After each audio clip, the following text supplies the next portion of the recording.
ActionSA Senate has just concluded a 4-day policy process that has finalized all of our draft policy proposals that will go to our delegates ahead of the policy conference from the 12th to the 14th of September.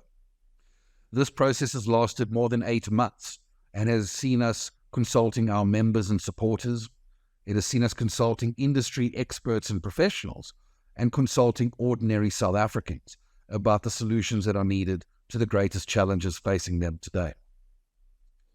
Arising from this process is a practical and workable set of solutions, one grounded in the opinions of South Africans who know what needs to be done to fix our country, but that just aren't in politics, and that will ultimately become our election offering to the South African people in the 2024 elections. Amongst these policy proposals are some interesting ideas, included in which is the idea that ActionSA will not be driving towards the death penalty, but rather dealing with a scenario that when a person and a violent perpetrator is sentenced to life in prison, life means life, and the minimum sentencing should mean that that person cannot be let out of prison to hurt another South African ever again. In addition to that, ActionSA will table the very first alternative to the BEE Act of 2003. We are 100% behind the empowerment of Black South Africans disadvantaged in our past.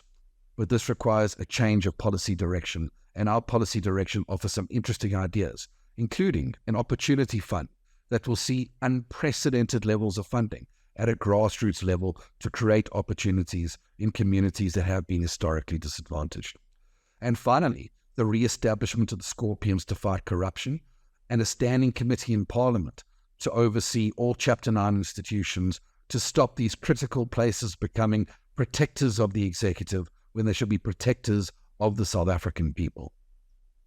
This policy offering that will go to our policy conference will ultimately form the core of our offer to South Africans and a critical milestone for ActionSA in its ongoing growth and development as a political party. We celebrated our 3rd birthday yesterday, a major milestone for our organization, and redoubled our commitment to an election campaign that was positive, that was grounded in solutions, and that spoke about the needs of the South African people rather than other political parties. This policy conference is going to be an essential component of that election campaign, and we look forward to sharing it with you.